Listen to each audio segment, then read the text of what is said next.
अस्मद्गुरुभ्यो नमः। अस्मत्परमगुरुभ्यो नमः। अस्मत्सर्वगुरुभ्यो नमः। श्रीमते रामानुजाय नमः। रामानुजदया पात्रं ज्ञानवैराग्यभूषणं श्रीमद्वेङ्कटनाथार्यं वन्दे वेदान्तदेशिकं लक्ष्मीनाथसमारम्भां नाथयामुनमध्यमाम् अस्मदाचार्यपर्यन्तां वन्दे गुरुपरम्पराम् योनित्यमच्युतपदाम्बुजयुग्मरुक्मं व्यामोहतस्तवितराणि तृणाय मेने अस्मद्गुरोर्भगवतोऽस्य दयैकसिन्धोः रामानुजस्य चरणौ शरणं प्रपद्ये। मातापिता युवतयस्तनया विभूतिः सर्वं यदेव नियमेन मदन्वयानः आद्यस्य नः कुलपतेर्वकुलाभिरहामं श्रीमत्कथङ्ग्रियुगलं प्रणमामि मूर्ध्ना भूतं सरश्च महदाह्वयवट्टनाथश्रीभक्तिसारकुलशेखरयोगिमाहान् भक्ताङ्घ्रिरेणुपरकालयतीन्द्रमिश्रान् श्रीमत्पराङ्कुशमुनिं प्रणतोऽस्मि नित्यम्। श्रीमान् वेङ्कटनाथार्यः कवितार्किककेसरी वेदान्ताचार्यवर्यो मे सन्निधत्तां सदा हृदि। गुरुभ्यस्तद्गुरुभ्यश्च नमो वाकमदीमहे वृणीमहे च तत्र हद्यौ दम्पती जगदाम्पती स्वशेषभूतेन मया स्वीयैः सर्वपरिच्छदैः विधातुं प्रीतमात्मानं देवः प्रक्रमते स्वयं। शुक्लाम्बरधरं विष्णुं शशिवर्णं चतुर्भुजं प्रसन्नवदनं ध्यायेत् सर्वविघ्नोपशान्तये। यस्य द्विरदवक्त्राद्याः पारिषद्याः परश्यतं विघ्नं निघ्नन्ति सततं विश्वक्सेदन्तमाश्रये। ज्ञानानन्दमयं देवं निर्मलं स्फटिकाकृतिम् आधारं सर्वविद्यानां हयग्रीवमुपास्महे।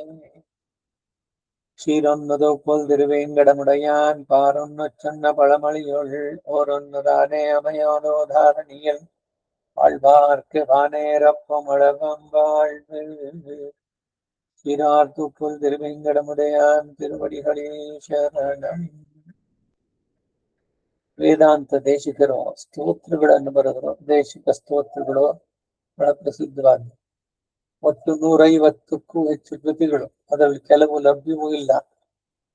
ಹಾಗೆ ದೇಶಿಕ ಪ್ರಬಂಧ ಅಂತ ಬರೆದ್ರು. ತಮಿಳಿನಲ್ಲೂ ಕೂಡ ಅವರ ಪ್ರಾವೀಣ್ಯತೆ ಪ್ರೌಢಿಮೆಯನ್ನು ತೋರಿಸಿದ್ರು. ಇದಾದ್ಮೇಲೆ ಚಿಲ್ಲರೆ ರಹಸ್ಯ ಅಂತ. ಚಿಲ್ಲರೆ ರಹಸ್ಯ ಅಂದ್ರೆ ಏನು, ಸುಮ್ಮನೆ ಚೆಂಜು ಚಿಕ್ಕದು ಅಂತ ಅಂದ್ಬಿಟ್ಟಲ್ಲ, ಬಹಳ ಅದಕ್ಕೆ ಅತಿ ಅಮೂಲ್ಯವಾದದ್ದೇನೆ ಚಿಕ್ಕ ಚಿಕ್ಕದಾಗಿ ಅವುಗಳನ್ನ ತಿಳಿಸಿದ್ರು. ಹಾಗೆ ಆ ರಹಸ್ಯ ಗ್ರಂಥಗಳಲ್ಲಿ ಕಳೆದ ವಾರ ನಾವು ಅಂಜಲಿ ವೈಭವ ಅನ್ನುವ ಒಂದು ಕೃತಿಯನ್ನ ನೋಡಿದ್ವಿ. ಎಲ್ಲ ಯಾವುದರಿಂದನೂ ಒಂದು ಚೂರು ಸ್ಫೂರ್ತಿ. ಏನು ಯಾವುದರಿಂದ ಅಂದ್ರೆ, ಆಳವಂದಾರ ಯಾಮುನಾಚಾರ್ಯರು ಸ್ತೋತ್ರ ರತ್ನವನ್ನು ಬರೆದ್ರು. ಆ ಸ್ತೋತ್ರ ರತ್ನದ 28ನೇ ಶ್ಲೋಕ ತ್ವದಂಗ್ರಿ ಸಂಮರ್ಧ ಕಿಣಾಂಕ ಶೋಭಿನ ತ್ವದಂಗ್ರಿ ಮುದ್ದಿಶ್ಯ ಕದಾಪಿ ಕೇನಚಿತ್ ಯಥಾ ತಥಾ ವಾತಿ ಕೃತೋಂಜಲಿ ಅಂಜಲಿ ಬಂತು ಅಲ್ಲಿ. ತದೈವ ಮುಷ್ಣಾತ್ಯ ಶುಭಾನ್ಯಶೇಷತ ಶುಭಾನಿ ಪುಷ್ಣಾತಿ ನ ಜಾತು ಹೀಯತೆ 28ನೇ ಶ್ಲೋಕ ಇದೆ. ಆ ಒಂದು ಶ್ಲೋಕದಿಂದ ಪ್ರೇರಿತರಾಗಿ ಆ ಅಂಜಲಿಯ ವೈಭವ, ಎರಡು ಕೈಯನ್ನ ಜೋಡಿಸಿದ್ರೆ ಅದರಿಂದ ಏನು ಅನ್ನೋದನ್ನ ಬಹಳ ಸುಂದರವಾಗಿ ಮಣಿಪ್ರಮಾಣ ಸಂಸ್ಕೃತ ತಮಿಳು ಸೇರಿದಂತೆ ಅದರಲ್ಲಿ ಅನೇಕ ಉಲ್ಲೇಖಗಳನ್ನೆಲ್ಲ ಕೊಟ್ಟಿದ್ದನ್ನ ನಾವು ನೋಡಿದ್ವಿ. ಇಂದು ಉಪಕಾರ ಸಂಗ್ರಹ, ಉಪಕಾರ ಅದರ ಸಂಗ್ರಹ. ಯಾರು ಮಾಡಿದ ಉಪಕಾರ, ಯಾರಿಗೆ, ಅದರ ಹಿನ್ನೆಲೆ. ಭಗವಂತ ಚೇತನರಿಗೆ ಅನಾದಿ ಕಾಲದಿಂದಲೂ ಮೋಕ್ಷಾಪಾಯವನ್ನು ಅನುಷ್ಠಿಸುವಂತೆ ಮಾಡೋದರಿಂದ ಹಿಡಿದು ಪರಮ ಪದವನ್ನ ಪಡೆಯುವಂತೆ ಮಾಡುವವರೆಗೂ ಮತ್ತು ಪರಮ ಪದದಲ್ಲಿ ನಿತ್ಯವೂ ಮಾಡುವಂತ ಉಪಕಾರಗಳನ್ನು ಕೂಡ ಸಂಗ್ರಹಿಸಿರಿಸುವಂತಹ ಈ ರಹಸ್ಯ ಗ್ರಂಥಕ್ಕೆ ಉಪಕಾರ ಸಂಗ್ರಹ ಅಂತ ಆಚಾರ್ಯ ವೇದಾಂತ ದೇಶಿಕರು ಅನ್ವರ್ಥವಾಗಿ ಆ ಶೀರ್ಷಿಕೆಯನ್ನು ಕೊಟ್ಟರು. ಟೈಟಲ್ ಪುಸ್ತಕ ಇದಕ್ಕೆ, ಗ್ರಂಥಕ್ಕೆ. ಉಪಕಾರ ಸಂಗ್ರಹದಲ್ಲಿ ಏನಿದೆ ಅಂದ್ರೆ, ಒಂದು ಪೂರ್ವೋಪಕಾರ ಪರಂಪರಾಧಿಕಾರ. ಇವರು ಒಂದೊಂದೇ ರಹಸ್ಯತ್ರೇಯಾಧಿಕಾರ ಅಧಿಕಾರಗಳನ್ನು ಚಾಪ್ಟರ್ಸ್ ಯಾರ್ದೋ ಇದು ಅಂತ ಅಂದ್ಬಿಟ್ಟಲ್ಲ. ಭಗವಂತನು ಜೀವನಿಗೆ ಅನಾದಿ ಕಾಲದಿಂದ ಮಾಡುವಂತಹ 4 ಮೂಲವಾದ ಉಪಕಾರಗಳು. 1. 2. ಅಜ್ಞಾತ ಸುಕೃತಗಳನ್ನು ಉಂಟು ಮಾಡುವಂತಹ ಉಪಕಾರ. ಅಜ್ಞಾತ ಸುಕೃತಗಳು ಯಾದೃಚ್ಛಿಕ ಸುಖ ಅಂತ. ನಮಗೆ ಗೊತ್ತಿಲ್ಲದೆ ಏನೋ ನಡೆಯುತ್ತೆ, ಏನು ಅದೃಷ್ಟನೋ ಇದು ನಮಗ್ ಸಿಕ್ತು ಅಂತ. ಅಯಾಚಿತಂ, ಕೇಳಲಿಲ್ಲ ನಾವು, ತಾನಾಗಿಯೇ ಭಗವಂತ ಕೊಟ್ಟಿದ್ದು. ಅದು ಯಾದೃಚ್ಛಿಕವಾಗಿ. ಹೇಗೆ, ಯಾಕೆ ಮಾಡ್ಬೇಕು ಅವನು ಅಂತಂದ್ರೆ ಪರಮ ಕರುಣಾಳು. ಯಾರು ತನ್ನ ಬಗ್ಗೆ ಬಂದು ಮಾಡಿದ್ರೆ, ಈಗ ದೇವಸ್ಥಾನಕ್ಕೆ ಹೋದ್ರಿ, ಕೈ ಮುಗಿದ್ರಿ, ನೀವು ಕೈ ಮುಗಿದ್ರಲ್ಲ, ಅದಕ್ಕೇನಾದ್ರು ಪ್ರತಿಯಾಗಿ ನಾನು ಅವರನ್ನು ಅನುಗ್ರಹಿಸ್ಬೇಕು. ಏನು ಅನುಗ್ರಹ ಮಾಡೋದು? ಅವನ ಪ್ರಬಲತರ ಪ್ರಾಚೀನ ಕರ್ಮಗಳು ಮೋಕ್ಷ ಸಾಮ್ರಾಜ್ಯಕ್ಕೆ ಅವನು ಬುರುದು ಕಡ್ಡಿಯಾಗಿದೆ, ಅದುಗಳನ್ನೆಲ್ಲ ತೆಗೆಯೋದು. ಅವನಿಗೆ ಒಬ್ಬ ಗುರುವಿನ ಆಶ್ರಯ ಮಾಡು ಅನ್ನುವಂತ ಬುದ್ಧಿಯನ್ನು ಕೊಡೋದು. ಸತ್ಸಂಗಾತ್ ಗುರು ಭವನಿಸ್ತು ಗುರುಮುಖ ಶ್ರೀಶಂ ಪ್ರಪದ್ಯಾತ್ಮ. ಅಧ್ಯಾತ್ಮ ಮಾರ್ಗದರ್ಶಕ ಒಬ್ಬ ಭಗವಂತನೇ ಉಂಟು ಮಾಡೋದು ಇವನ ಭಕ್ತಿ ಶ್ರದ್ಧೆಯಿಂದ. ಅದು ಯಾದೃಚ್ಛಿಕವಾಗಿ ಬರುವಂತಹದ್ದು. ಮತ್ತೆ ದಂಡನೆ ಕೊಡುವ ಮುಖಾಂತರ ಪಾಪಗಳನ್ನು ಕಳೆಯುವ ಶಿಕ್ಷಾ ರೂಪವಾದ ಉಪಕಾರ. ಭಗವಂತ ಪನಿಷ್ಮೆಂಟ್ ಮಾಡ್ತಾನಲ್ಲ ನಮಗೆ, ತಪ್ಪು ಮಾಡಿದ್ದಕ್ಕೆ ಶಿಕ್ಷೆಗಳು, ದುಃಖ ನೋವು ಉಂಟಾಗುವುದರಿಂದ ಏನು ಅಂದ್ರೆ ನಾವು ಆ ಪಾಪದಿಂದ ಬಿಡುಗಡೆ ಮಾಡಲ್ಪಟ್ಟದ್ದು. ನಿಮ್ಗೆ ಹಿಂದೆನೆ ನೆನ್ಪಿಸ್ಕೊಂಡ್ರೆ, ಇದ್ರಲ್ಲಿ ಬರ್ಬೇಕಾದ್ರೆ ವಾಲಿ ರಾಮರ ಸಂವಾದವನ್ನು ಹೇಳಿದೆ. ರಾಮ ಇವರಿಬ್ರು ಹೊಡೆದಾಟ ಶುರು. ರಾಮನ ಹೇಳ್ಕೊಟ್ಟ, ಅವನು ಮೊದಲು ಧೈರ್ಯನೇ ಇಲ್ಲ ಸುಗ್ರೀವನಿಗೆ. ನಮ್ಮಣ್ಣ ಪರಾಕ್ರಮಿ ಅವನು. ರಾವಣನ ಕಬ್ಬುಗಳಲ್ಲಿ ಇಟ್ಕೊಂಡ್ಬಿಟ್ಟು 4 ಸಮುದ್ರದಲ್ಲಿ ಅರ್ಘ್ಯ ಪ್ರದಾನ ಕೊಟ್ಟು ಬಂದವನು. ಸಂಧ್ಯಾವನೆಯ ಸಮಯದಲ್ಲಿ ಸ್ವಲ್ಪ ತಡಿ ಬರ್ತೀನಿ ಯುದ್ಧಕ್ಕೆ, ಈಗಲೇ ಬಾ ಅಂತ ಅಂದ್ಬಿಟ್ಟಿದ್ದಾನೆ ಅಹಂಕಾರ. ಅದಕ್ಕಾಗಿ ಮಾಡಿದವನು. ಮತ್ತೆ ಒಂದು ಬಾಣ ಬಿಟ್ಟು ತಾಳೆ ಮರವನ್ನ ಪೂರ ಕತ್ತರಿಸಿ, ಬರೀ ಒಂದು ಬಾಣದಲ್ಲಿ. ಅವನ ಬಾಣ ಪ್ರಯೋಗ ಅಷ್ಟು ಜೋರಾಗಿತ್ತು ಅಂತ. ಅದಕ್ಕೆ 7 ಸಾಲು ಮರವಾಗಿ ವೃಕ್ಷಗಳನ್ನ, 7 ಸಾಲ ವೃಕ್ಷಗಳನ್ನ ರಾಮ ಬಿಟ್ಟ ಬಾಣ ಭೇದಿಸಿ ಭೂಮಿಯೊಳಗೆ ಹೋಗಿ ಪಾತಾಳಕ್ಕೆ ತಲುಪಿ ಮತ್ತೆ ಬಂದು ಅವನ ಪಾತಾಳಕ್ಕೆ ಸೇರ್ತದೆ. ಸುಗ್ರೀವನಿಗೆ ವಾಲಿಯನ್ನ ಎದುರಿಸುವ ಶಕ್ತಿ ರಾಮನಿಗಿದೆಯಾ ಅಂತ ಪರೀಕ್ಷೆ ಮಾಡಿದ್ರು. ಅದೀಚಿ ಮೂಳೆಯನ್ನ ತೆಗೆದು ಮಾಡಿದ್ದು ಎಲ್ಲ. ಸರಿ, ಇದೆಲ್ಲ ಆಯ್ತು, ಸರಿ ಹೋಗು ನೀನು ಅವನನ್ನ ಯುದ್ಧಕ್ಕೆ ಕರೆಯಿಂದ. ಇವನು ಯುದ್ಧಕ್ಕೆ ಕರೆದ. ಅವನು ಬಂದ ಕೋಪದಿಂದ ತಮ್ಮನ ಮೇಲೆ ಬಂದು ಹಿಗ್ಗ ಮುಗ್ಗ ಹೊಡೆದ ಮಾಡ್ದ. ಅವಾಗ ರಾಮ ಏನು ಮಾಡ್ಲಿಲ್ಲ. ಅವನು ಹೊಡೆತ ತಾಳಲಾರದೆ ಸುಗ್ರೀವ ವಾಪಸ್ ಬಂದ್ಬಿಟ್ಟು, ಏನು ರಾಮ, ನನ್ನ ಪಾಡಗ್ ನಾನು ಇರ್ತಿದ್ದೆ, ನೀನೇನೋ ಫ್ರೆಂಡು ಅಂತ ಬಂದು ನನ್ಗೇನೋ ಮಾಡ್ತೀನಿ ಅಂತ ನೀನೇ ಹಚ್ಬಿಟ್ಟು ಹೋಗಿ ಅವನನ್ನ ಕರೆಯಿಂದೆ, ನೀ ಏನು ಮಾಡ್ಲೇ ಇಲ್ಲ ಅಂತ. ಬೇಜಾರ್ ಮಾಡ್ಕೋಬೇಡ, ನೀವಿಬ್ರು ಒಳ್ಳೆ ಟ್ವಿನ್ಸ್ ಇದ್ದಂಗಿದ್ರಿ.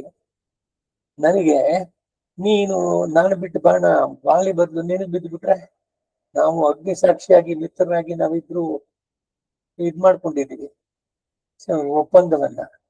ನಿನ್ನ ದುಃಖಗಳೆಲ್ಲ ನನ್ನದು ಅಂತ ಅಂದ್ಬಿಟ್ಟು ಅಂತ. ಇದು ಲೌಕಿಕವಾಗಿ ಅಲ್ಲಿ ಹೇಳೋದಕ್ಕೆ.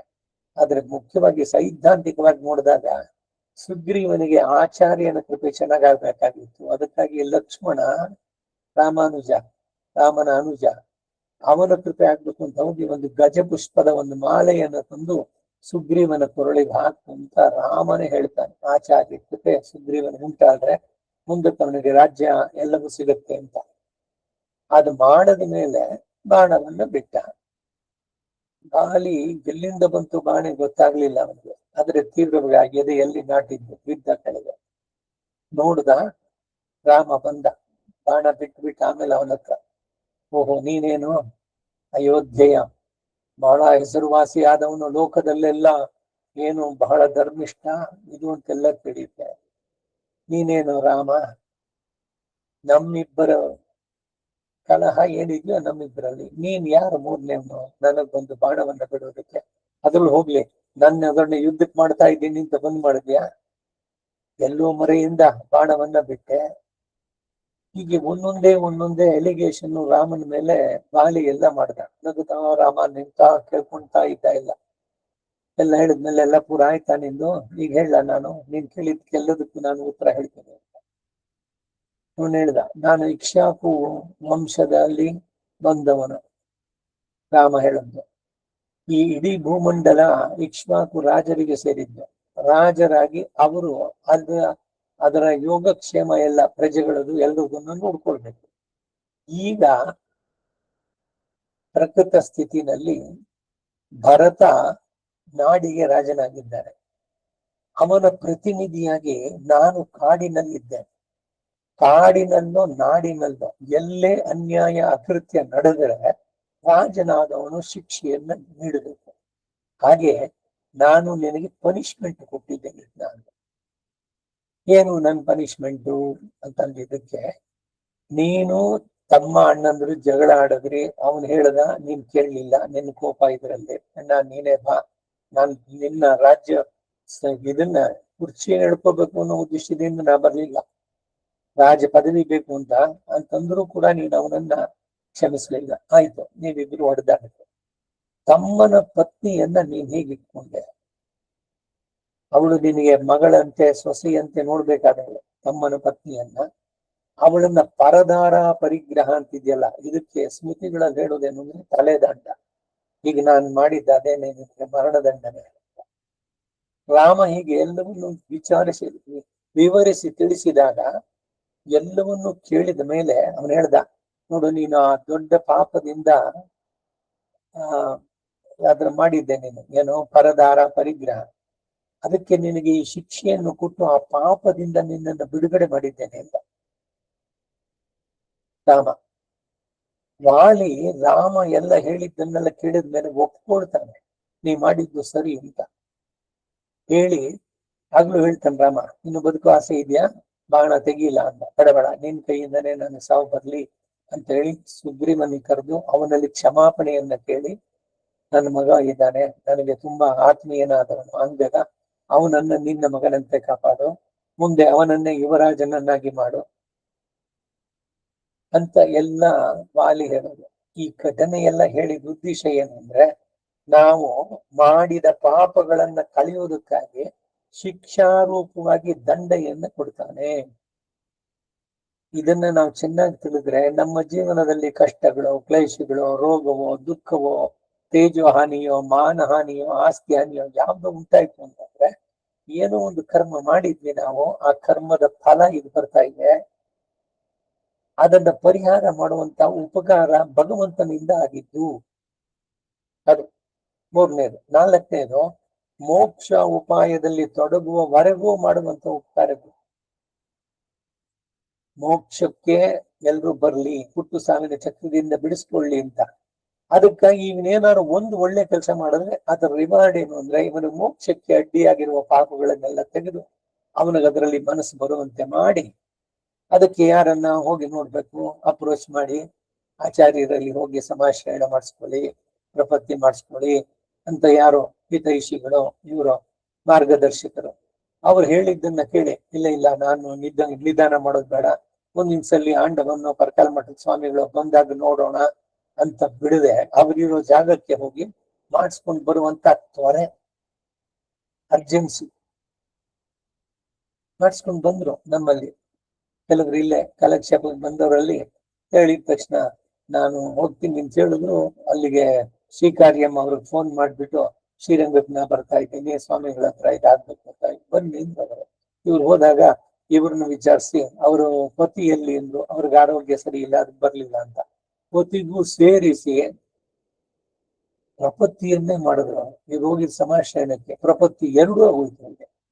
ನೋಡಿ, ಇದು ಭಾಗ್ಯ. ಏನು ಅಂದ್ರೆ ಇವರು ಮಾಡಿದ್ದು, ಈಗೇನೋ ನಾನು ಹೇಳಿದೆ ಅಥವಾ ಇನ್ಯಾರೋ ಹೇಳಿದೆ ಅದಕ್ಕಾಗ ಆಯ್ತು ಅಂತಲ್ಲ.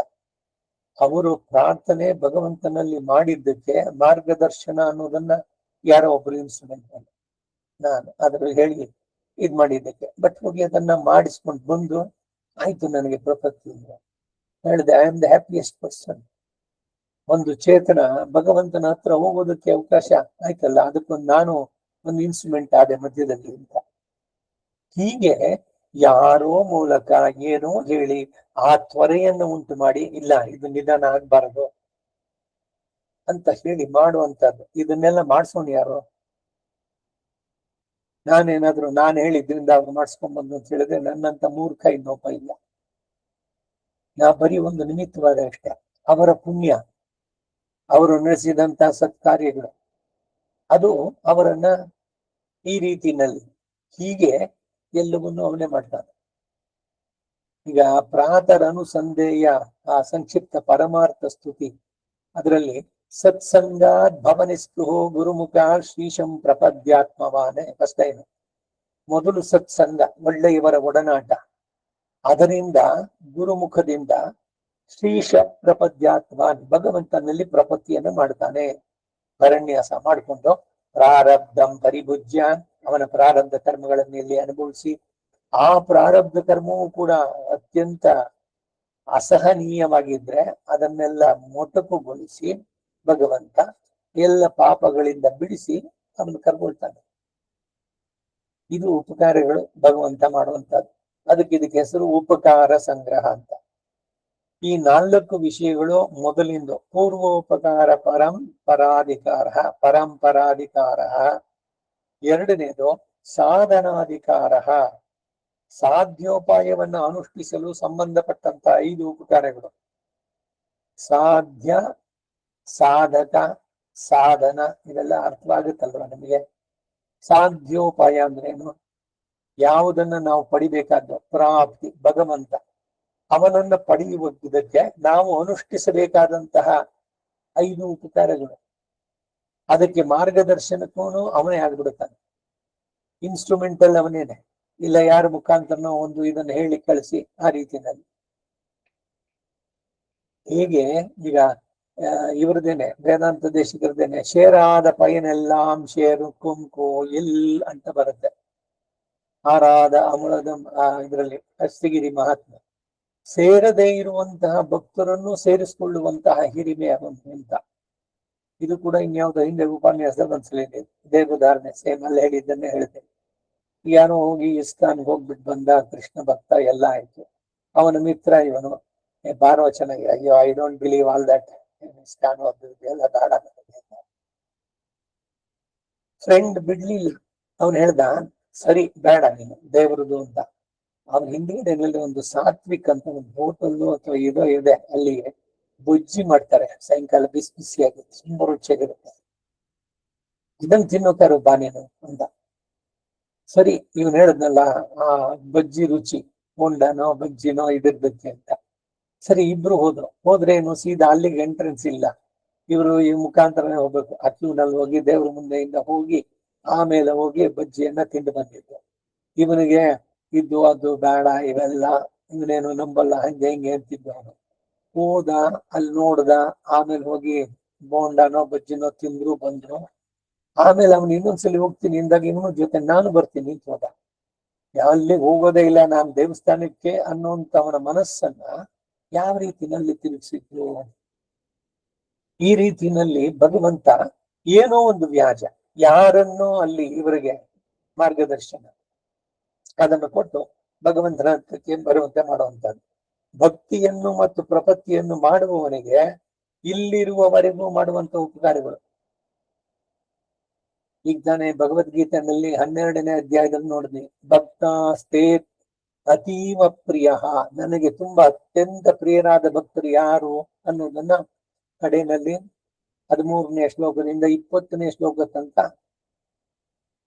ಸುಂದರವಾಗಿ ಕೃಷ್ಣ ಅರ್ಜುನನ ಹೇಳ್ತಾ ಬಂದ. ಅವನಿಗೆ ಪ್ರಿಯರು ಯಾರು ಅಂದ್ರೆ ಯಾರು ಸಾತ್ವಿಕವಾಗಿ ಚಿಂತನೆ ಮಾಡ್ತಾರೋ, ಬೇರೊಬ್ಬರ ಬಗ್ಗೆ ಅನುಕಂಪ ಇದೆಯೋ, ಎಲ್ಲರಲ್ಲೂ ಸಮತೆಯನ್ನ ಕಾಣುವಂತದ್ದು.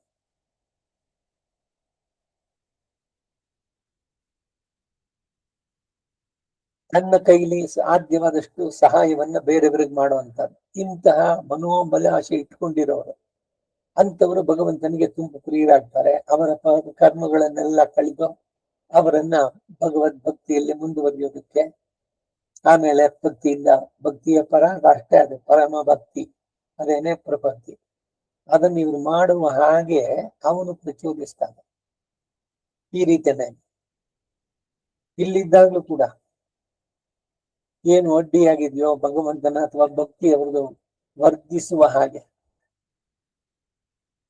ಅದಕ್ಕೆ ಅಡ್ಡಿಯಾಗಿರುವಂತಹ ತಡೆಗಳನ್ನ ತೆಗೆದು ಇವನ ಭಕ್ತಿ ಪರಜ್ಞಾನ ಪರಮ ಭಕ್ತಿ ಪರಭಕ್ತಿ ಪರಜ್ಞಾನ ಪರಮ ಭಕ್ತೈಕ ಸ್ವಭಾವಂ ಮಾಂ ಕುರುಷ್ವ. ರಾಮಾನುಜರು ಕೇಳ್ತಾರೆ ಇದರಲ್ಲಿ ಗದ್ಯತ್ರಯದಲ್ಲಿ. ಹಾಗೆ ಇನ್ನು ಮೂರನೇದು, ಮೋಕ್ಷೋಪಾಯವನ್ನ ಅನುಷ್ಠಿಸಿ ಮುಗಿಸಿದವನಿಗೆ ದೇಹ ಬಿಡುವಾಗ ಮಾಡುವ ಉಪಕಾರ. ನೋಡಿ, ಬಹಳ ಮುಖ್ಯವಾದದ್ದು. ಪ್ರತಿದಿನ ಪ್ರಾರ್ಥನೆ ಮಾಡಬೇಕು. ವಿನಾ ದೈನ್ಯೇನ ಜೀವನ ಅನಾಯಾಸೇನ ಮರಣ. ಶರೀರವನ್ನು ಬಿಡಬೇಕಾದ್ರೆ ನಾವು ಆಯಾಸ ಪಡಬಾರ್ದು, ಕಷ್ಟ ಪಡಬಾರ್ದು, ತುಂಬಾ ಕ್ಲೇಶ ಆಗಬಾರ್ದು. ಜ್ಞಾನ ಎಲ್ಲಿದೆನೋ ಎಲ್ಲೋ ಇದ್ದೋ ಬೇರೆ ಬೇರೆ ಏನೇನೋ ಪ್ರಾಯಶ್ಚಿತ್ತಗಳಾಗ್ಬೇಕು, ಅದು ಇದು ಇಲ್ಲದೆ ಸದ್ದು ಮಾಡದೆ ನೀನು ಜಗಕ್ಕೆ ಬಂದವನಲ್ಲ. ಬಾಳೆಲ್ಲ ಅದಕ್ಕಾಗಿ ಇದಕ್ಕಾಗಿ ಎಲ್ಲ ಮಾಡಿದ್ದು. ಕಡೆಗಾದರೂ ನಿದ್ದೆಗಳು ಸಾವ ಪಡೆ. ಪ್ರತಿದಿನ ಭಗವಂತನ ಪ್ರಾರ್ಥನೆ ಮಾಡ್ಬೇಕು.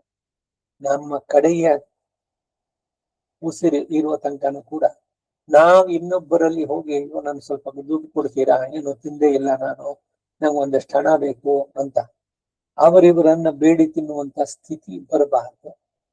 ವಿನಾ ದೈನ್ಯೇನ ಜೀವನಂ ಅನಾಯಾಸೇನ ಮರಣಂ. ಹೇಗೆ ಮರಣ ಬರಬೇಕು? ಮೊದಲು ಸಾವು ಅನ್ನೋದನ್ನ ನಾವು ಒಪ್ಕೋಬೇಕು. ಸಾವು ಎಲ್ರಿಗೂ ಬರೋದು, ಪ್ರತಿಯೊಬ್ರು ಅಷ್ಟೇ, ಯಾರು ಇಲ್ಲಿ ಪರ್ಮನೆಂಟ್ ಅಲ್ಲ. ಆ ಸಾವು ಬರೋದು ಸಹಜ.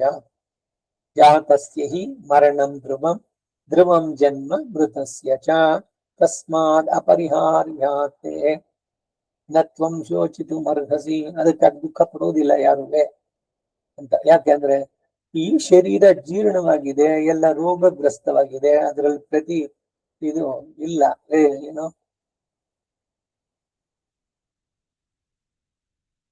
ಪ್ರತಿರೋಧಕ ಶಕ್ತಿ ಬಾಳಿನಲ್ಲಿ ಜೀವನದಲ್ಲಿ ಕಡಿಮೆ ಆದಾಗ ಒಂದು ಚಿಕ್ಕದು ರೋಗ ಅದು ದೊಡ್ಡದಾಗಿ ಉಲ್ಬಣವಾಗುತ್ತೆ. ವಯಸ್ಸಾದ್ಮೇಲೆ ಅದಕ್ಕೆ ಏನೋ ಒಂದು ಎಲ್ಲೋ ಕಡ್ತಾನೋ ಏನೋ ಒಂದು ಇದಾಯ್ತು, ಸುಮ್ಮನೆ ಅಷ್ಟಕ್ಕೆ ಬಿಟ್ಬಿಡೋದಲ್ಲ.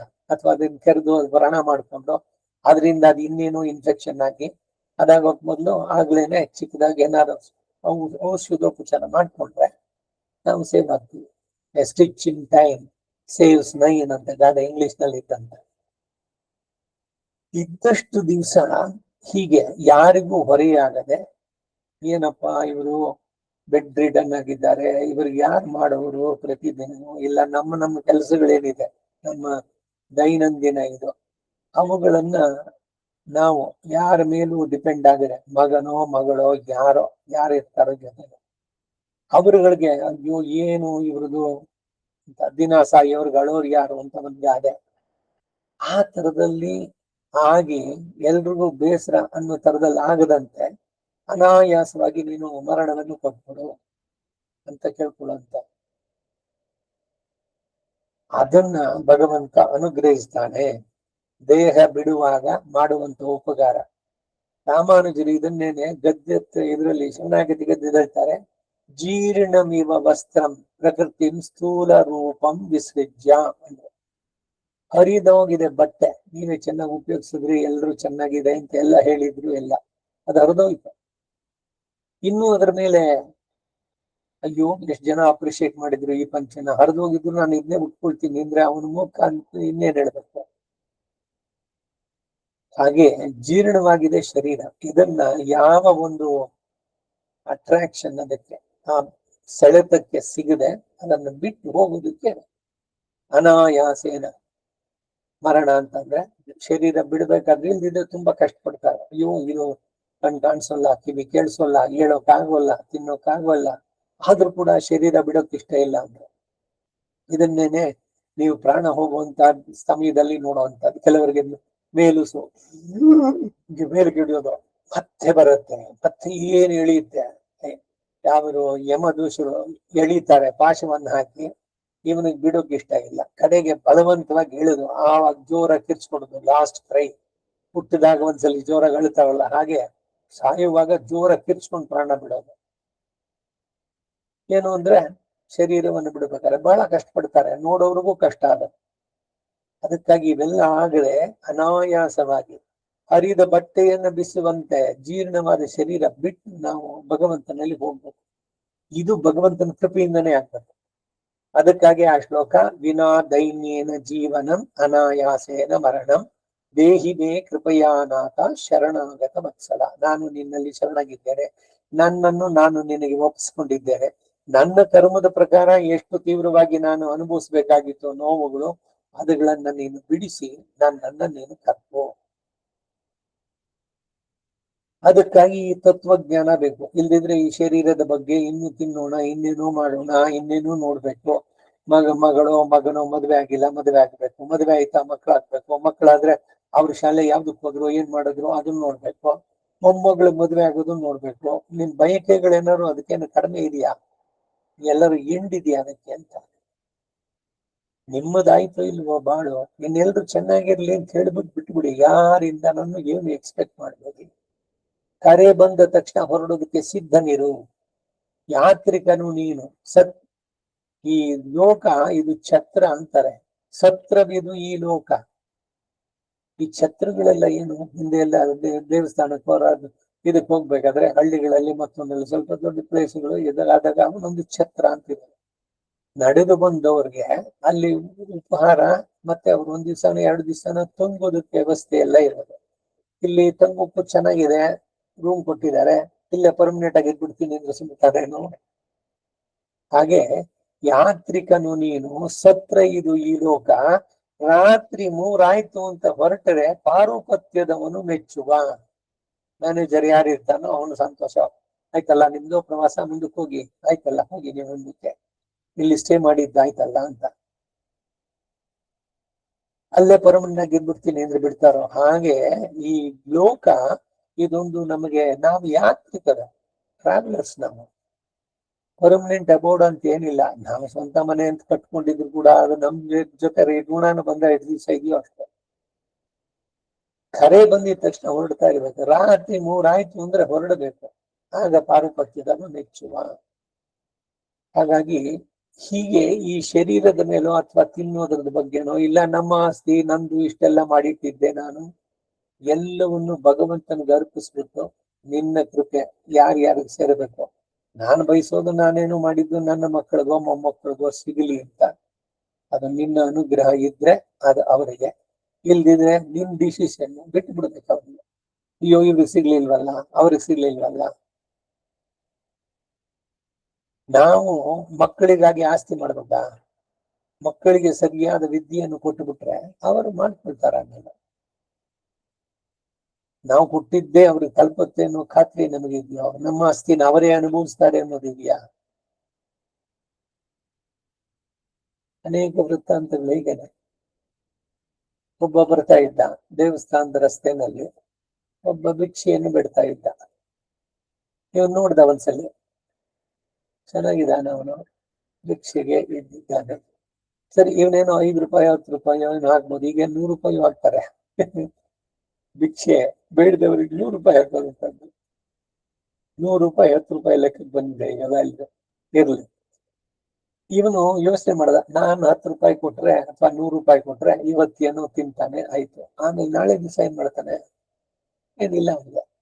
ಅದಕ್ಕೆ ಇವನೇನ್ ಮಾಡ್ತಿದ್ದ, ರಸ್ತೆನಲ್ಲಿ ದೇವಸ್ಥಾನದ ಇದ್ರಲ್ಲಿ ಹೋಗ್ತಿದ್ನಲ್ಲ, ಅಲ್ಲೊಂದು ತೆಂಗಿನಕಾಯಿ ಹೂವು ಎಲ್ಲ ಮರ ಜಾಗ ಇದಿತ್ತು, ಒಂದಷ್ಟು ಪುಷ್ಪಗಳೆಲ್ಲ ಇಟ್ಕೊಂಡಿದ್ದ. ಅವನು 10 ರೂಪಾಯಿ ಹೂವನ್ನು ತಗೊಂಬಂದ. ಅಲ್ಲಿ ತಂದ್ಬಿಟ್ಟು ಇವನು ಕೂತ್ಕೊಂಡಿದ್ನಲ್ಲ ಅವನ ಪಕ್ಕದಲ್ಲಿ ಅದನ್ನೆಲ್ಲ ಇಟ್ಬಿಟ್ಟು ಮುಂದೆ ಒಂದು ಪೇಪರ್ನ ಹರಡ್ದ.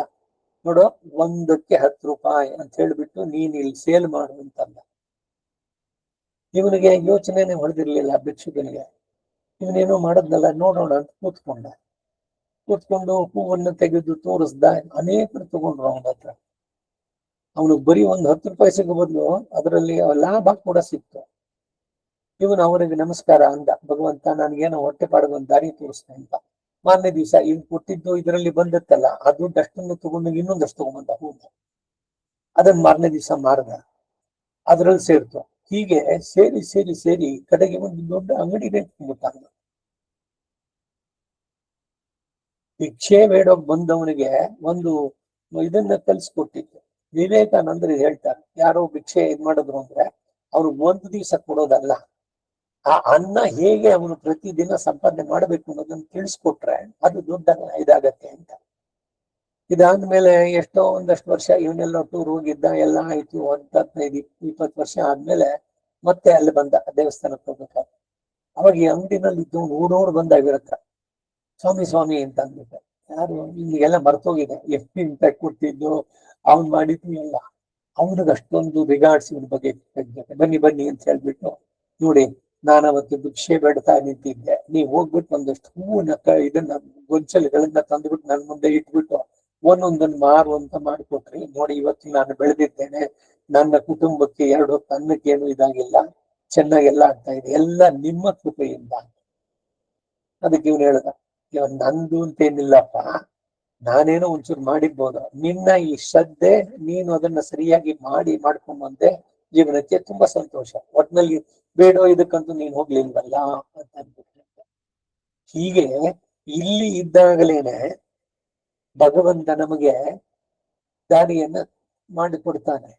ಊಟಕ್ಕೆ ಅನ್ನ ಇದಕ್ಕೆಲ್ಲ ನಾವು ತಲೆ ಕೆಡಿಸ್ಕೊಳ್ಬೇಕಾಗಿಲ್ಲ ಅಂತ. ಇದೆಲ್ಲ ಹಿಂದಿನಿಂದ ಇದ್ದದ್ದು. ಏನು ಮತ್ತೆ ಸಾಫ್ಟ್ವೇರು, ಮತ್ತೊಂದು ಮೀಟಿಂಗು, ಅವುಗಳಿಲ್ದಲೇ ಇದ್ರೆ ಆಗೋಲ್ವೋ?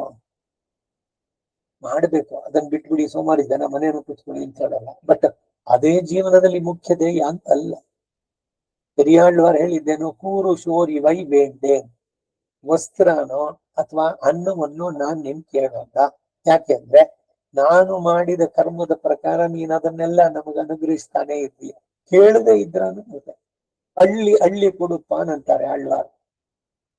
ನೀವು ಕೇಳದೆ ಇದ್ರು ಕೂಡ ಭಗವಂತ ಕೊಡ್ತಾನೆ. ಇದಕ್ಕಲ್ಲ ಮನುಷ್ಯ ಜನ್ಮ. ಇದರ ಸಾರ್ಥಕತೆ ಆಗ್ಬೇಕು, ಗುರುವಿನ ಕೃಪೆ ಆಗಬೇಕು, ಭಗವಂತನ ಕೃಪೆ ಆಗಬೇಕು. ಕೃಷ್ಣಂ ವಂದೇ ಜಗದ್ಗುರು, ಅವನೇ ಜಗದ್ಗುರು. ಅಖಿಲ ಜಗನ್ಮಾತಃ ಅಸ್ಮನ್ಮಾತಃ, ಇಡೀ ಲೋಕಕ್ಕೆ ತಾಯಿ ನೀನು, ನನಗೂ ನೀನೇ ತಾಯಿ. ತಂದೆ ನೀನು, ಬಂಧು ನೀನು, ಬಳಗ ನೀನು, ನನ್ನ ಸರ್ವಸ್ವವೂ ನೀನೆ. ತ್ವಮೇವ ಮಾತಾ ಚ ಪಿತಾ ತ್ವಮೇವ, ತ್ವಮೇವ ಬಂಧುಶ್ಚ ಗುರು ಸಖಾ ತ್ವಮೇವ, ತ್ವಮೇವ ವಿದ್ಯಾ ದ್ರವಿಣಂ ತ್ವಮೇವ, ತ್ವಮೇವ ಸರ್ವಂ ಮಮ ದೇವದೇವ. ನನ್ನ ಸರ್ವಸ್ವವು ನೀನೇ ಆಗಿದ್ದೀಯಾ. ನೀವು ಯಾವಾಗ ಈ ಸ್ತೋತ್ರವನ್ನು ಹೇಳ್ತಾನೋ, ಈ ಭಾವದಿಂದ ಭಗವಂತನ ಮಾಡಿದಾಗ, ಅವನು ಅಷ್ಟೇ ಪ್ರೀತಿಯಿಂದ ಬೇರೆ ಎಲ್ಲರಿಗಿಂತ ನಿಮ್ಮಲ್ಲಿ ವಿಶೇಷವಾಗಿ ಅನುಗ್ರಹಿಸಕ್ ಬರ್ತಾನೆ. ಯಾಕೆ? ನೀವು ಅವನನ್ನು ಆರಿಸ್ಕೊಂಡಿದ್ದೀರಿ. The God chooses one who chooses him ಅಂತ ಒಂದು ಮಾತು. ನೀವು ಭಗವಂತನನ್ನ ಆರಿಸ್ಕೊಂಡ್ರೆ ಭಗವಂತ ಖಂಡಿತ ನಿಮ್ಮನ್ನು ಆರಿಸ್ಕೊಳ್ತಾರೆ. ಇದೇನೇ ಕಠೋಪನಿಷತ್ತಿನ ಮಾತಿಗೂ ಬರುವಂತ ಉತ್ತರ. ಏನೇ ವೈಶವೃಣುತೆ ತೇನ ಲಭ್ಯ. ಇದೆಲ್ಲ ಹಿಂದೆ ಬಹಳಷ್ಟು ಸಲ ಹೇಳಿದ್ದೇನೆ. ನಾಯಮಾತ್ಮ ಪ್ರವಚನೇನ ಲಭ್ಯ ನ ಮೇಧಯ ನ ಬಹುದಾಶ್ರುತೇನ. ಏನೇ ವೈಶವೃಣುತೆ ತೇನ ಲಭ್ಯ. ಯಾರನ್ನು ಅವನು ಆರಿಸ್ಕೊಳ್ತಾನೋ ಅಂತವರಿಗೆ ಭಗವಂತ ಸಿಗ್ತಾನೆ. ಬರೀ ಯಾರಿಗ ಆರಿಸ್ಕೊಳ್ತಾನೋ ಅಂತಂದ್ರೆ ಹಾಗಾದ್ರೆ ಅವನು ಪಕ್ಷಪಾತಿ. ನಿಮ್ಮನ್ನ ಮಾತ್ರ ಆರಿಸ್ಕೊಂಡು ಬೇರೆಯವ್ರನ್ನ ಕೊಡ್ಲಿಲ್ಲ ಅಂದ್ರೆ, ನಿಮ್ಮನ್ನ ಯಾಕೆ ಆರಿಸ್ಕೊಂಡ ಅಂದ್ರೆ ನೀವು ಅವನನ್ನು ಆರಿಸ್ಕೊಂಡ್ರಿ. That is important. ನೀವು ಅವನನ್ನು ಆರಿಸ್ಕೊಂಡಿದ್ದರಿಂದ ಅವನು ನಿಮ್ಮನ್ನು ಆರಿಸ್ಕೊಂಡ. ಏನೇ ವೈಶವೃಣತೆ ತೇನ ಲಭ್ಯ. ಹಾಗೆ ಮೋಕ್ಷೋಪಾಯವನ್ನು ಅನುಷ್ಠಿಸಿ ಮುಗಿಸಿದವನಿಗೆ ದೇಹ ಬಿಡುವಾಗಲೂ ಕೂಡ ಅವನೇ ಉಪಕರಿಸ್ತಾನೆ. ನನ್ನ ಮಗನೇ ಬಂದು ದಾನ ಇದಕ್ ಮಾಡ್ಬೇಕು, ಅವನೇ ಮಾಡ್ಬೇಕು ಅಂತಿಲ್ಲ. ಇದಕ್ಕೆ ಆಪತ್ಕಾಲಕ್ಕೆ ಆದವನೇ ನೆಂಟ ಅಂತ ಒಂದಾದೆ. ಅವ್ರು ಬರ್ಬೇಕು, ಇವ್ರು ಬರ್ಬೇಕು, ಯಾರು ಬರ್ಬೇಕಾಗಿಲ್ಲ. ಇದ್ದಾಗ ಅವ್ರು ಯಾರು ನೋಡಕ್ ಬಂದಿಲ್ಲ. ಇವನ್ ಪ್ರಾಣ ಹೋದ್ಮೇಲೆ ಮುಖ ಸಿಕ್ಕಿಲ್ಲ ಅಂತ ಎಷ್ಟು ವಿಚಿತ್ರ ಇದೆ ಲೋಕದ್ದು. ನಗೆ ಬರುತ್ತಿದೆ ಅಂತ. ಅವಾಗ ಏನ್ ನೋಡ್ತೀರಿ? ಮುಖನ ಎಲ್ಲ ಜೀರ್ಣವಾಗಿದೆ, ಕಣ್ಣೆಲ್ಲ ಮೇಲೆ ಸೇರ್ಕೊಂಡಿದೆ, ಬಾಯಿ ಬಿಟ್ಕೊಂಡಿದ್ರೆ ಪ್ರಾಣ ಹೋಗಿದ್ರೆ ಅದಿರುತ್ತೆ, ನೋಡಕ್ ವಿಕಾರವಾಗಿರುತ್ತೆ. ಅದೇನ್ ಮುಖ ಸಿಗೋದು ನಿಮ್ಗೆ? ಇದೇನು ಆಚರಣೆಗಳು? ಅವ್ರು ಇದ್ದಾಗ ಹೋಗಿ ಮಾತಾಡ್ಸಿದ್ರ ಹೋದಾಗ ಮಾತ್ರ ಸಂಬಂಧಗಳು. ಇದು ನಾ ಬರೋ ತನಕ ತೆಗಿಬೇಡ. ಏನು ಲೋಕದಲ್ಲಿ ಇವ್ರಿಗೇನು ಏನು ಇವ್ರಿಗೆ ಶ್ರದ್ಧೆ ತೋರಿಸ್ಕೊಳಕ್ಕೆ. ಇನ್ನು ಆಮೇಲೆ ಏನು ಅಂದ್ರೆ, ನಮ್ಮ ತಂದೆ ಹೆಸರಿನಲ್ಲಿ ಆ ಚೌಡಯ್ಯ ಮೆಮೋರಿಯಲ್ ಇದರಲ್ಲಿ ಒಂದು ಸಂಗೀತ ಕಾರ್ಯಕ್ರಮ, ಅದಕ್ಕೆ 2 ಲಕ್ಷ ಖರ್ಚು ಮಾಡಿದ್ದೆ. ಇದ್ದಾಗ ಏನು ನೋಡ್ಲಿಲ್ಲ. ಎಲ್ರು ಏನು ಏನ್ರಿ ಅವರಿಗೆ ಅವ್ರ ತಂದೆ ತಾಯಿ ಬಗ್ಗೆ ಎಷ್ಟು ಗೌರವ, ಭಕ್ತಿ, ಶ್ರದ್ಧೆಗಳು. ಅವನೇನು ಅಂದ್ರೆ ಅದು ವ್ಯವಹಾರ, ಬಿಸ್ನೆಸ್ ಮಾಡ್ಕೊಂಡಿದ್ದ. ಬೇರೆಯವ್ರ ಹತ್ರ ಲೋಕದಲ್ಲಿ ಇವನಿಗೆ ತುಂಬಾ ಏನು ಗೋಲ್ಡನ್ ಫ್ರೇಮ್ ಹಾಕ್ಬಿಟ್ಟು ಫೋಟೋ. ಇದನ್ನ ನಾವ್ ಹೇಳೋದಲ್ಲ, ಅವರು ನಮ್ಮಾಳ್ವಾರೇ ಹೇಳ್ತಾರೆ. ಮನೆಗೆ ವೆನ್ನೀರಟ್ಟುದಿರೋ ಅಂತಾರೆ. ಸತ್ತ ಮೇಲೆ ಮನೆಗೆ ತಿರ್ಮಣ್ಣಿ ಇಟ್ಬಿಟ್ಟು ಅದ್ರ ಮೇಲೆ ನೀರ್ ಹಾಕ್ಬಾರ್ದು. ಇದು ಲೋಕದ ರೀತಿ ನೀತಿಗಳು. ಅದ್ರ ಬದಲು ಇದ್ದಾಗ ಅವ್ರನ್ನ ಚೆನ್ನಾಗಿ ನೋಡ್ಕೊಂಡು ನಿಜವಾದ ಶ್ರದ್ಧೆಯಿಂದ ಅದ್ರಲ್ಲೆಲ್ಲ ಇದೆಲ್ಲ ಬೇಕಿಲ್ಲ, ಏನೇನೋ ವೈಭವಗಳು, ಶೋ, ಇದೆಲ್ಲ ತಂದೆಯ ನೆನಪಿನಲ್ಲಿ ಸಂಗೀತ ಕಾರ್ಯಕ್ರಮ, ಇನ್ನೇನೋ ಒಂದು ಮಾಡ್ಸೋದು, ಇದರಿಂದ ಏನು ಸಾಧ್ಯ ಆಗತ್ತೆ ಅಥವಾ ಆ ದೇವತೆ ಪ್ರೀತಿ ಆಗತ್ತೆ ಅಂತಾನೆ? ನಾಮ ಸಂಕೀರ್ತನೆ ಇದಾಗ್ಬೋದು, ಆದ್ರೆ ಶ್ರಾದ್ದಕ್ಕೆ ಸಮಾನವಾಗಿ ಯಾವುದೋ ಪ್ರಸಿದ್ಧ ಸಂಗೀತಗಾರನ ಕರೆಸ್ಬಿಟ್ಟು ಅವ್ರ ಹತ್ರ ಸಂಗೀತ ಹಾಡಿಸ್ಬಿಟ್ರೆ ಎಂತಹ ವಿಚಿತ್ರವಾದ ಆಚರಣೆಗಳನ್ನ ನಾವು ಸೇರಿಸ್ಕೊಳ್ತೀವಿ ಅಂತ. ಮಾಡ್ಬೇಕಾದದನ್ನ ಬಿಟ್ಬಿಡೋದು, ಅಕೃತ್ಯ ಕಾರಣ, ಮಾಡಬಾರದನ್ನ ಮಾಡೋದು. ಶ್ರಾದ್ದ ಮಾಡ್ಬೇಕಾಗಿದೆ ಅದು ಬಿಟ್ಟು ಅದ್ರ ಬದಲಿಗೆ ಇನ್ನೇನೋ ಮಾಡೋದು. ಇಲ್ಲ ಹೋಗ್ಬಿಟ್ಟು KC ಜನರಲ್ ಹಾಸ್ಪಿಟ್ಲು ಇಲ್ಲ ವಿಕ್ಟೋರಿಯಾ ಹಾಸ್ಪಿಟ್ಲಲ್ಲೋ ಸೇಬು ಹಣ್ಣುಗಳನ್ನು ತಗೊಂಡೋಗಿ ಎಲ್ಲಿರೋ ಪೇಷಂಟ್ಸ್ಗಳಿಗೆಲ್ಲ ಡಿಸ್ಟ್ರಿಬ್ಯೂಟ್ ಮಾಡ್ತಾರೆ. ಏನಿಲ್ಲ ದೇವಸ್ಥಾನದಲ್ಲಿ ಟೈಟ್ಸ್ ಅದಕ್ಕೆ ಒಂಚೂರ್ಲ ಹಾಕೊಂಡು ಬಡೆ ಕಣ್ಣು ಕೊಂಡ್ಕೊಂಡು ಸಾಕಿಲ್ಲ, ಶ್ರಾದ್ದ ಸೆಲೆಬ್ರೇಷನ್ ಹಾಕ್ಸಿ. ಯಾರು ಇದನ್ನು ಸಜೆಸ್ಟ್ ಮಾಡಿದವರು? ಎಲ್ಲಿದೆ ಹೀಗ್ ಮಾಡ್ಬೇಕು ಅಂತ?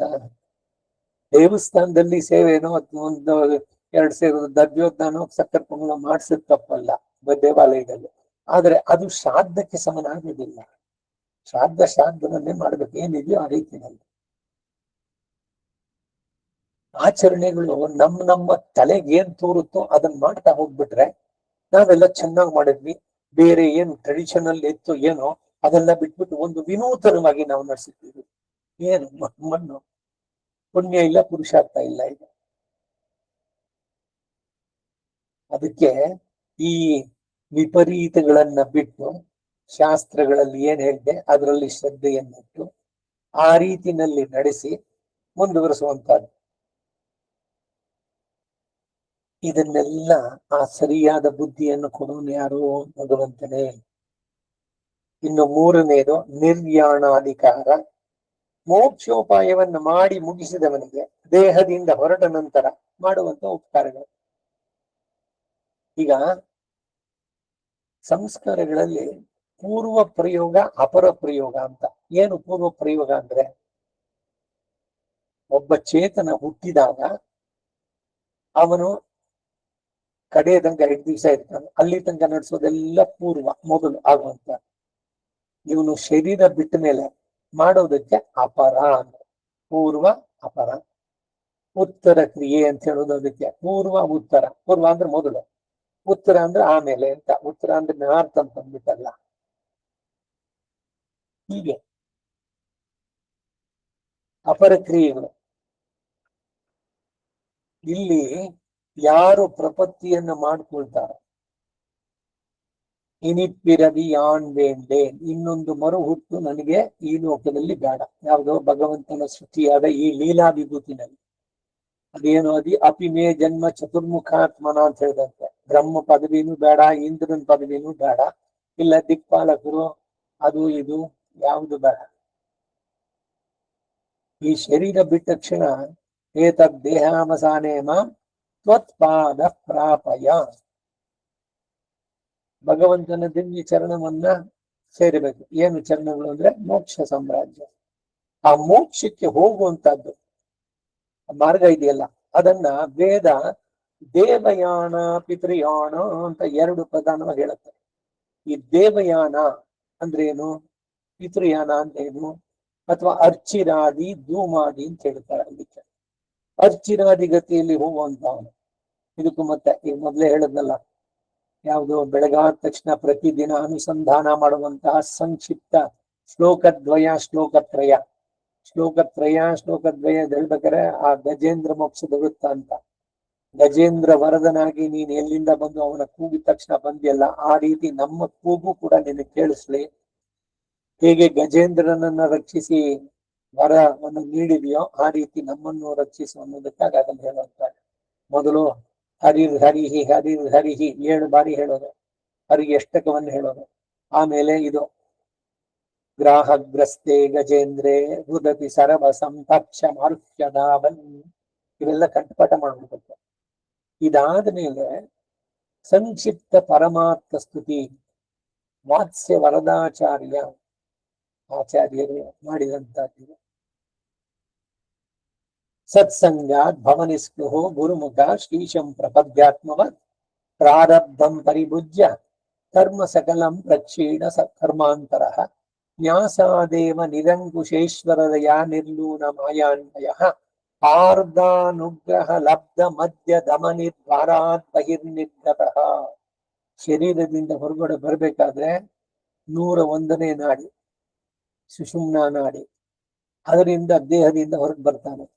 ಮುಕ್ತೋರ್ಚಿತ್ ದಿನ ಪೂರ್ವ ಪಕ್ಷ ಶುಡುದಂಗ್ ಮಾಸಾಬ್ದ ವಾತಾಂಶುಮತ್ ಗೌವಿದ್ಯದ್ ವರುಣೇಂದ್ರ ದಾತೃಮಹಿತಃ ಸೀಮಾಂತ ಸಿಂಹಕೃತಃ ಶ್ರೀ ವೈಕುಂಠ ಸಮುಪೇತ್ಯ ನಿತ್ಯಮಜಳಂ ತಸ್ಮಿನ್ ಪರಬ್ರಹ್ಮಣಃ ಸಾಯುಜ್ಯಂ ಸಮುವಾಪ್ಯ ನಂದತಿ ತಮಂ ತೇನೈವ ಧನ್ಯಃ ಪುಮಾನ್. ತೇನೈವ ಧನ್ಯಃ ಪುಮಾನ್, ಅವನೇ ಧನ್ಯ ಅಲ್ವೇ. ಸಾಯುಜ್ಯಂ ಸಮುವಾಪ್ಯ, ಈ ಕರ್ಮದ ಶರೀರವನ್ನು ಬಿಟ್ಟು 101ನೇ ನಾಡಿ, ಅದರ ಮುಖಾಂತರ ಇವನು ಹೊರಟಿದ್ದು ಹೇಗೆ ಅಂದ್ರೆ ಸೂರ್ಯನ ಕಿರಣದ ಮುಖಾಂತರ ಸೂರ್ಯಮಂಡಲಕ್ಕೆ ಹೋಗ್ತಾನೆ. ಅಲ್ಲಿಂದ ಅಗ್ನಿಲೋಕ, ವಾಯು, ವರುಣ, ಒಂದೊಂದೇ ಲೋಕಗಳು. ಸಾಕ್ಷಾತ್ ಆಗಿ ಸೂರ್ಯ, ಅಗ್ನಿ ಇವರುಗಳೇನೆ ದಿಕ್ಪಾಲಕರು. ಇವರೆಲ್ಲ ಅವರು ಇವನನ್ನ ಸ್ವಾಗತಿಸಿ ಅವರವರು ಬೇಕಾದಷ್ಟು ಬಹುಮಾನ ಇದನ್ನೆಲ್ಲ ನೀಡಿ ಸತ್ಕಾರವನ್ನು ಮಾಡಿ ಅವರವರ ಎಲ್ಲೆ, ಅದು ಸರಹದ್ದು ಬೌಂಡ್ರಿ ಎಷ್ಟಿದೆಯೋ ಅಲ್ಲಿ ತನಕ ಬಂದು ನೀವು ಮುಂದಕ್ಕೆ ಹೋಗಿ ಅಂತ ಅವ್ರು ಕಳಿಸ್ಕೊಡ್ತಾರೆ. ಆ ರೀತಿನಲ್ಲಿ ಬರ್ತಾನೆ. ವಿರಜಾ ನದಿಯಲ್ಲಿ ಸ್ನಾನ, ಅಲ್ಲೊಂದು ಇದಿದೆ ಅಶ್ವತ್ಥ ವೃಕ್ಷ, ಅದರ ಹತ್ರ ಇವನಿಗೆ ಕರ್ಮದ ಸೂಕ್ಷ್ಮ ಶರೀರವೂ ಹೋಗುತ್ತೆ. ಬಹಳ ಸುಂದರವಾದ ವರ್ಣನೆ ಇದೆಲ್ಲ ಉಪನಿಷತ್ತುಗಳಲ್ಲಿದೆ. ಕೌಶಿತಕಿ ಉಪನಿಷತ್ತು, ಸುಬಾಲೋಪನಿಷತ್ತು, ಇವೆಲ್ಲ ಮೋಕ್ಷ ಸಾಮ್ರಾಜ್ಯದ ವರ್ಣನೆ ಹೇಳುತ್ತೆ. ರಾಮಾನುಜರು ವೈಕುಂಠ ಗದ್ಯ ಬರೆದಿದ್ದಾರೆ. ವೈಕುಂಠ ಗದ್ಯದಲ್ಲಿ ವೈಕುಂಠದ ಇದನ್ನೆಲ್ಲ ತುಂಬಾ ಚೆನ್ನಾಗಿ ವರ್ಣಿಸಿ ಹೇಳಿದ್ದಾರೆ. ಸೊ ಅಲ್ಲಿ ಹೋದವರು ವಾಪಸ್ ಬರೋಲ್ಲ. ನಚ ಪುನರಾವರ್ತತೆ ಉಪನಿಷತ್ ಹೇಳುತ್ತೆ, ಬ್ರಹ್ಮಸೂತ್ರ ಹೇಳುತ್ತೆ, they will never return to this world. ನಚ ಪುನರಾವರ್ತತೆ, ನಚ ಪುನರಾವರ್ತತೆ ಇತಿ. ಆ ಮೋಕ್ಷದಲ್ಲಿ ಅವನಿಗೆ ಸಮಾನವಾದಂತಹ ರೂಪ, ಅವನ ಲೋಕ, ಅವನ ಸಾಮೀಪ್ಯ, ಅದರ ಜೊತೆಗೆ ಅವನಿಗೆ ಸಮಾನವಾದಂತಹ ಆನಂದವನ್ನು ಪಡೆದು ಅವನಿಗೆ ನಿರಂತರವಾಗಿ ಕೈಂಕರ್ಯ ಮಾಡುವಂತಹ ಭಾಗ್ಯ. ಇದು ಮೋಕ್ಷ ಸಾಮ್ರಾಜ್ಯದಲ್ಲಿ ನಮಗೆ ಸಿಗುವಂತಹದ್ದು. ಅದಕ್ಕಾಗಿ ವಿರಜಾ ನದಿಯ ದಂಡೆಯನ್ನು ಸೇರುವವರೆಗೂ, ಅದಕ್ಕೆ ನಂತರವೂ ಅವನು ಮಾಡುವಂತ ಉಪಕಾರಗಳು, ಭಗವಂತನ ಉಪಕಾರಗಳು ಒಂದೇ ಎರಡೇ. ಇವನು ಹುಟ್ಟಿದ ತಕ್ಷಣ ಇಲ್ಲಿಂದ ಶುರು. ಇವನಿಗೊಂದು ಶರೀರವನ್ನು ಉಂಟು ಮಾಡಿ ಅನೇನ ಜೀವೇನ ಅನುಪ್ರವಿಶ್ಯ ನಾಮರೂಪೇ ವ್ಯಾಕರವಾಣಿ, ಇವನು ಮಾಡಿದ್ದು ಸುಖ ವಿಶೇಷ. ಇಂದ್ರ ಜನ್ಮ ಮಹತಾ ಪುಣ್ಯ ಪಣ್ಯೇನ ಕ್ರೀಣೀತಂ. ಈ ಶರೀರ ವಿಚಿತ್ರ ದೇಹ ಸಂಪತ್ತಿ ಈಶ್ವರಾಯ ನಿವೇದಿತಂ. ಸುಮ್ಮನೆ ಬಂದಿಲ್ಲ ನಿಮಗೆ, ನಿಮ್ಮ ಪುಣ್ಯವನ್ನ ಕೊಟ್ಟು ಪಡೆದಿದ್ದೀರಿ, ಪುರುಷನೋ ಸ್ತ್ರೀನೋ, ಒಟ್ಟಿನಲ್ಲಿ ಮನುಷ್ಯ ಜನ್ಮ. ಈ ಮನುಷ್ಯ ಜನ್ಮದಲ್ಲಿ ನೀವು ಭಗವಂತನನ್ನ ಆಚಾರ್ಯ ಮುಖೇನ ಆಶ್ರಯಿಸಿದ್ರೆ ಸಾರ್ಥಕತೆ, ಮತ್ತೆ ಇನ್ನೊಂದ್ಸಲಿ ಗರ್ಭವಾಸದ ದುಃಖ ಇಲ್ಲ. ಹೀಗೆ ಒಂದೊಂದೇ ಉಪಕಾರಗಳು. ಇದ್ದಾಗ ಮಾಡುವ ಉಪಕಾರ, ಶರೀರ ಬಿಟ್ಟ ಮೇಲೆ ಮಾಡುವ ಉಪಕಾರ, ಮೋಕ್ಷ ಸಾಮ್ರಾಜ್ಯಕ್ಕೆ ಸೇರಿದಾಗ ಅಲ್ಲಿ ಮಾಡುವಂತ ಉಪಕಾರ, ಇವೆಲ್ಲವನ್ನು ಕೂಡ ಭಗವಂತ ಮಾಡುವಂತ ಉಪಕಾರಗಳು. ಎರಡನೇದು ಪೊಯ್ನಿನ್ನ ಜ್ಞಾನಮಂ ತಿರುವಿರುತ್ತಂ. ನಮ್ಮ ಆ ಪದ್ಯದಲ್ಲಿ ಭಗವಂತ ಜೀವನಿಗೆ ಮಾಡುವ ಉಪಕಾರಗಳನ್ನ ನಮ್ಮಾಳ್ವಾರು ತಿಳಿಸಿದ್ದನ್ನ ಇಲ್ಲಿ ಹೇಳ್ತಾರೆ. ಉಪಕಾರ ಸಂಗ್ರಹದಲ್ಲಿ ಏನೇನಾಯ್ತು ಅದರಲ್ಲಿ? ಕೊಲ್ಲಾವಳುಕ್ಕುಂ ಅಳುಕ್ಕುಡುಂಬಂ ಇನ್ನಿನ್ನ ನೀರ್ನೈನಿಯಾಮುರಾ ತಿರುನಾಟಹತ್ತೆ. ತಿರುನಾಟು ಅಂದ್ರೆ ಸ್ಮಶಾನ ಅಲ್ಲ, ತಿರು ಬಹಳ ಶ್ರೇಷ್ಠವಾದ ನಾಡು. ಕಳಂಗಾ ಪೆರುನಹರ್, ಅಯೋಧ್ಯ, ಸಾಕೇತ, ಅಪರಾಜಿತ, ವೈಕುಂಠ, ಪರಮಪದ, ಪರಮವ್ಯೋಮ, ಶುದ್ಧ ಸತ್ವ, ಇವೆಲ್ಲ ಹೆಸರುಗಳು ವೈಕುಂಠಕ್ಕೆ. ಅದನ್ನ ಈ ತಿರುವಿರತ್ತಮ್ಮಲ್ಲಿ ನಮ್ಮಾಳ್ವಾರು ಅದರ ಅನುಸಂಧಾನ ಹೇಳ್ತಾರೆ ಬಹಳ ಸುಂದರವಾಗಿ ಅಂತ. ಅದನ್ನ ಹೇಳಿದ್ದು. ಮುಂದಕ್ಕೆ ಪದ್ಯದ ತಾತ್ಪರ್ಯ, ಅದರಲ್ಲಿ ಅನುಸಂಧಾನ ಮಾಡಬೇಕಾದ ಅರ್ಥಗಳು, ಅದರ ಮುಖ್ಯ ಅಭಿಪ್ರಾಯ, ಎಲ್ಲವನ್ನು ಕೂಡ ಹೀಗೆ 3 ಭಾಗಗಳನ್ನ ಮಾಡಿ ಈ ಉಪಕಾರ ಸಂಗ್ರಹದಲ್ಲಿ ವೇದಾಂತ ದೇಶಿಕರು ಪರಮ ಕೃಪೆಯಿಂದ ನಮಗೆ ಅನುಗ್ರಹಿಸಿದ್ದಾರೆ. ಈಗ ಮೊದಲನೆಯ ಪಾಶುರ. ಇವ್ರು ಮಾಡಿದ ಎಲ್ಲ ರಹಸ್ಯ ಗ್ರಂಥಗಳಿಗೂ ಕೂಡ ಒಂದೊಂದು ಪಾಶಗಳು, ಆ ಪಾಶಗಳು ದೇಶಿಕ ಪ್ರಬಂಧದಲ್ಲಿ ಸಿಗತ್ತೆ. ಉಪಕಾರ ಸಂಗ್ರಹ, ಅಂತಮಿಲಾ ಪೇರಿನ್ಬಂ, ಅಂತ್ಯವಿಲ್ಲದಂತಹದ್ದು, ಪೇರಿನ್ಬಂ ಬಹಳ ಹಿರಿದಾದಂತಹ ಇನ್ಬಂ, அருந்தவேற்கும் அடியோமை அறிவுடனே என்றும் காத்து முந்தை வினை நிறவழியில் ஒழுகாத எம்மை முன்னிலையை தேசிகர் தம் முன்னே சேர்த்து மந்திரமும் மந்திரத்தின் வழியும் காட்டி வழிபடுத்தி வானீர்த்தி அடிமை கொள்ள தந்தை என நின்ற தனித்திருமால் தாளில் தலை வைத்தோம் ಶಟಗೋಪನ್ ಅರುಳಿನಾಲೇ. ಶಟಗೋಪ ಏನು ಮಾಡಬಾರ್ದು, ಭಗವದ್ ವಿಷಯ ಆರಂಭದಲ್ಲೇ ಬಂದಿದ್ದವರಿಗೆ. ಶಠಾರಿ, ಶಠರಿಪು, ಶಟಕೋಪ. ಏನು ಶಠ ಅಂದ್ರೆ? ಶಠ ಅಂದ್ರೆ ಕರ್ಮಯುತವಾಗಿ ತಾಯಿಯ ಗರ್ಭವನ್ನು ಸೇರಿ ಯಾವತ್ತು ಅವಳು ಪ್ರಸವಿಸಿದಳೋ, ಲೋಕಕ್ಕೆ ಬಂದವೋ, ಬಂದ ಕ್ಷಣ ಇವನಿಗೆ ಒಂದು ಭಗವಂತನ ಮಾಯೆ, ಅದೊಂದು ಗಾಳಿ, ಅದು ಇವನ ಜ್ಞಾನವನ್ನು ಮರೆ ಮಾಡಿಬಿಡುತ್ತೆ. ಶಠ ಅಂತ ಅದಕ್ಕೆ ಹೆಸರು. ಅದನ್ನ ಕೋಪದಿಂದ ಹತ್ರ ಬರದಂತೆ ತಳ್ಳಿದವರು ನಮ್ಮಾಳ್ವ.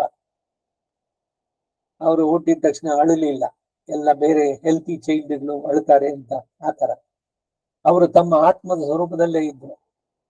ಅವ್ರು ಹುಣಸೆ ಮರದ ಕೆಳಗಡೆ ಕೂತಿದ್ರಲ್ಲ, ಏನನ್ನು ತಿನ್ಲಿಲ್ಲ, ಶರೀರ ಮಾತ್ರ ಬೆಳಿತಾನೆ ಇತ್ತು. ಆಯಾ ವಯಸ್ಸಿಗೆ ಎಷ್ಟಿರ್ಬೇಕು ಹಾಗೆ ಪ್ರಪೋರ್ಷನ್. ಶಠ ಎನ್ನುವ ಕೋಪ, ಶಠವನ್ನು ತಳಿದವರು. ಶಠರಿಗೆ ವೈರಿ, ಶಠ ಅನ್ನುವ ಮಾಯೆ, ಭಗವಂತನ ಈ ಜ್ಞಾನ. ದೈವಿ ಕೇಶಾಂ ಮಮ ಮಾಯಾ ದುರತ್ಯಯ. ಭಗವದ್ಗೀತೆಯಲ್ಲಿ ಅವನು ಹೇಳಿದಂತೆ, ಶರೀರವೇ ನಾನು ಅನ್ನುವಂತಹ ಭ್ರಮೆ. ಭಗವಂತನ ಬಗ್ಗೆ ಇದ್ದಂತಹ ಜ್ಞಾನ ಅವನನ್ನು ಕಾಣ್ತಾ ಇದ್ದಿದ್ದು ಮರೆಯಾಗತ್ತೆ. ಅದಾಗದಂತೆ ತಡೆದವರು, ಅದಕ್ಕೆ ಶಠ ಕೋಪ, ಕೋಪದಿಂದ ಶಠ ಅನ್ನೋ ಮಾಳಿಯನ್ನ ತಳ್ಳಿದವರು.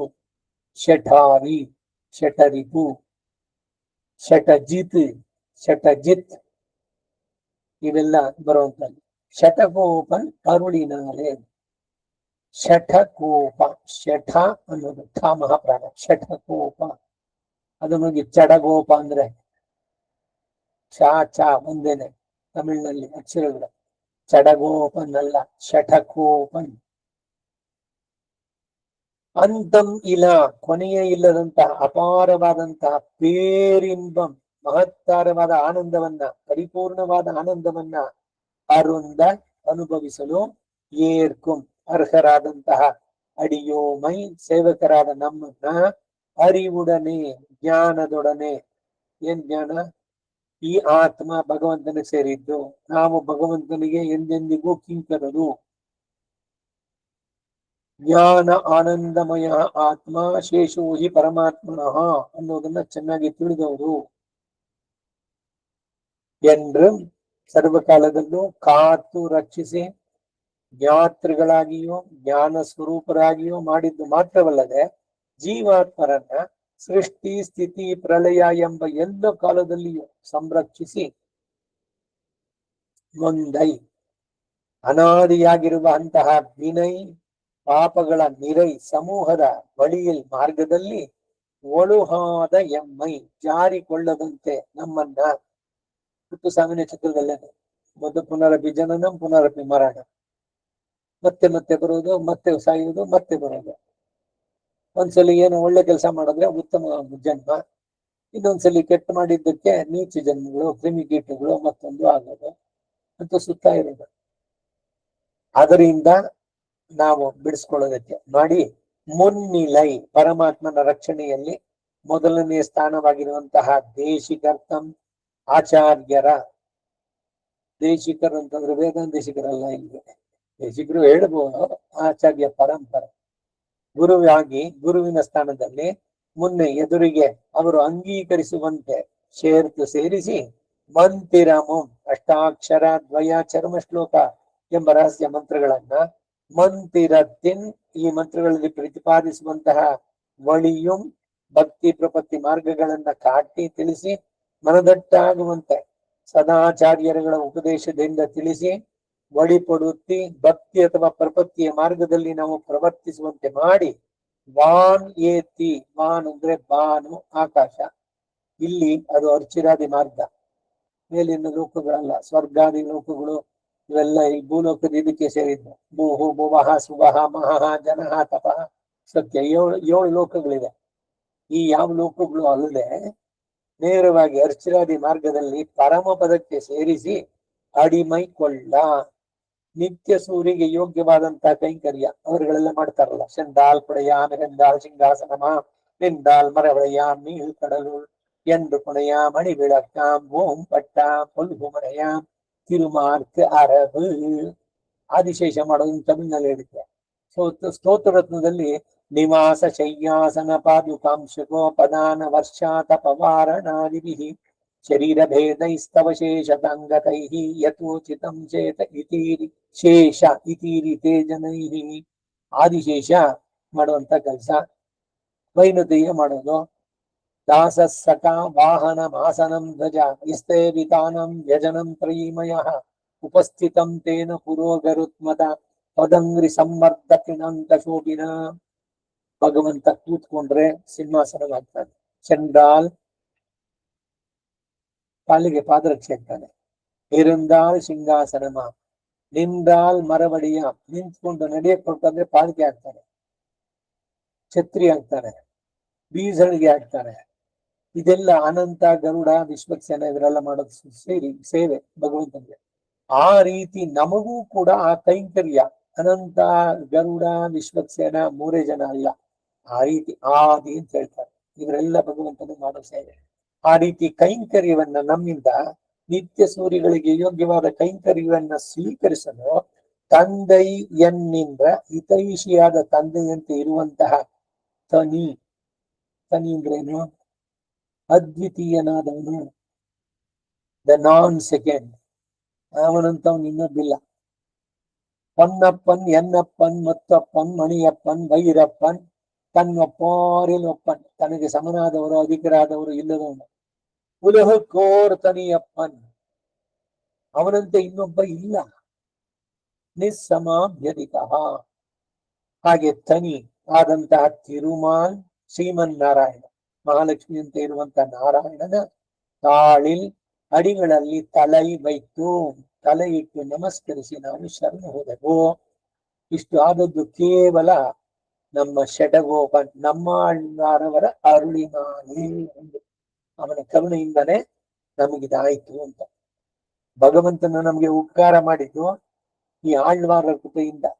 ಇದಕ್ಕೆ ಇವರನ್ನ ನಮ್ಮ ಆಳ್ವಾರ ಅಂತ ಕರೆದಿದ್ದು. ಎಲ್ಲರೂ ಕೂಡ ನಮ್ಮ ಆಳ್ವಾರವರು ಅಂತ ಹೇಳ್ಕೊಳ್ಳಾಗ, ಏಕೆಂದ್ರೆ ಎಲ್ಲರಿಗೂ ಮಾರ್ಗದರ್ಶನ ಸುಲಭವಾಗಿ ಮಾಡಿ ಭಗವಂತನನ್ನ ಸೇರಿ ನೀವು ಅವನ ನಿತ್ಯ ಕೈಂಕರ್ಯ ಪಡೆಯುವಂತಾಗಲಿ, ಇದನ್ನೆಲ್ಲ ತಿಳಿಸಿದ್ರು. ಈ ನಮ್ಮ ಆಳ್ವಾರವರ ಸಂಬಂಧವನ್ನ ನಾವು ಪಡೆದದ್ದರಿಂದಲೇ ಅವನು ನಮಗೆ ಉಪಕಾರ ಮಾಡುವಂತಾಯ್ತು. ಭಗವಂತನ ತಿರುವಡಿನೇ ನಮ್ಮ ಆಳ್ವಾರ ಅಂತಾರೆ.